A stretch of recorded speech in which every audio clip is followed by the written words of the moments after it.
everybody, and welcome to the Daily Scopes for the 1st of November. So today we've got Mercury making a quintile to Pluto, the Moon entering its void of course phase.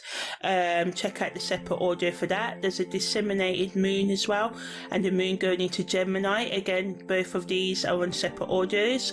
Mercury also makes a quincunx to Chiron, and the Sun also makes an entry into via combustion. So via combustion in astrology is called the fiery way. It's from the 15th degree of Libra to the 15th degree of Scorpio, and this is just a degree where any planet, the Sun, Moon, Venus, all the rest of them move through this. Astrologers say that, you know, we can become more volatile in our emotions depending on the planet. So with us, the Sun being there, we can become more egotistic, so just watch out for that.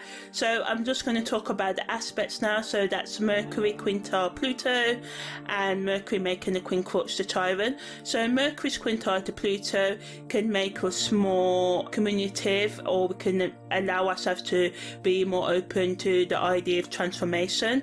It can enhance our ability to delve deep into profound thoughts and insights and have more deeper conversations with others. It encourages us to seek hidden truths and gain insights beyond the surface.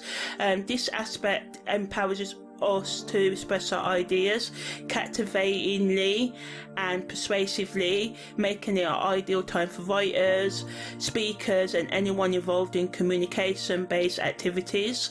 The fusion of Mercury's intellectual agility with Pluto's intensity also amplifies our mental focus and analytical skills, providing an opportunity for effective problem solving. On the other hand, the negative aspect of this transit lies in its potential to make us more manipulative and people just, you know, more aggressive, which can lead to power struggles in our, you know, connections. So we must be cautious not to use our words as weapons or become overly obsessed with control during this time, and watch out for others doing that. It's important to remember that true transformation comes from an authentic exchange of ideas rather than manipulation tactics.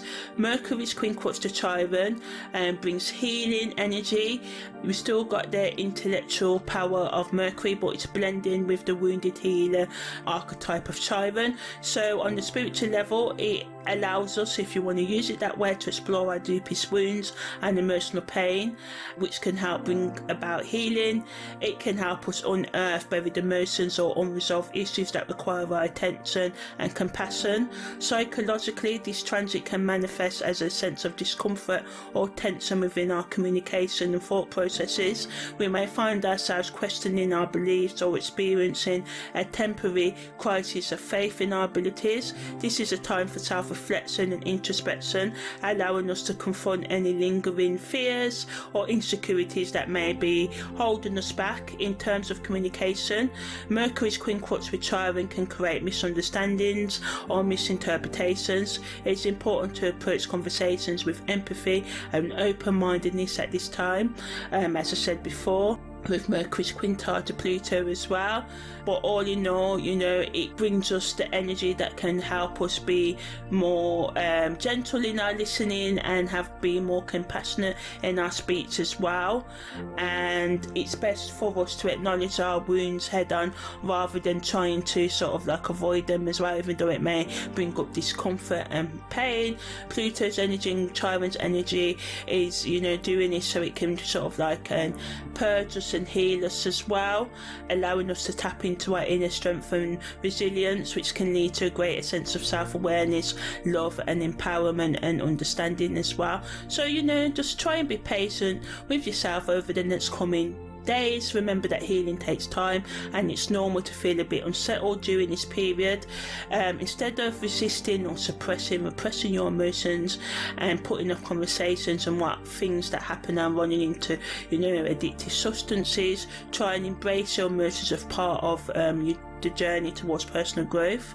And just remember that everyone is navigating their own challenges and insecurities, so choose kindness over judgment and understanding over criticism, which is good. It's a reminder to myself as well to have more patience that with people that are different stages of their healing journey or life journeys as well, you know, which can be hard to do, but it's best to, you know, do this because it saves you pain and then pain in the long run as well, and you can just try and not repress the negatives of the relationship but focus on it and navigate it with the eyes and the mindset of, you know, this person is like this, so I have to come at them at this angle, not in a manipulative way but in an awareness way of yourself and others. Content creators can use this energy of Mercury's Quintile to Chiron to talk about how we can give them tips and strategies and how we can, you know, address our psychological, spiritual wounds and insecurities, especially those related to our self-expression and finding and believing and trusting in our own unique voice and authentic self-expression. Also talking about how we can navigate difficult conversations and embrace our vulnerability in the way we speak or write.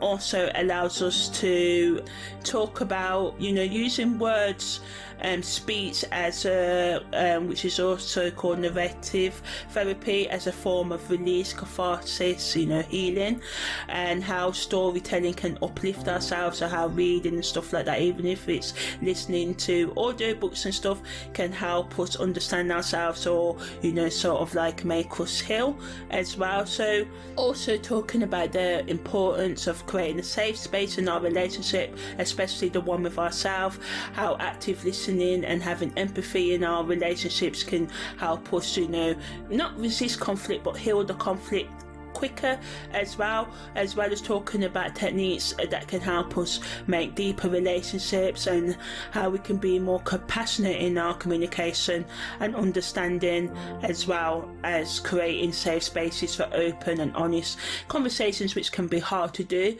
It first starts with, in my experience, is working on being honest with ourselves, because us humans, yes, we can lie to other people, but I found we lie to ourselves the most. So yeah, that was the daily scopes for the 1st of November.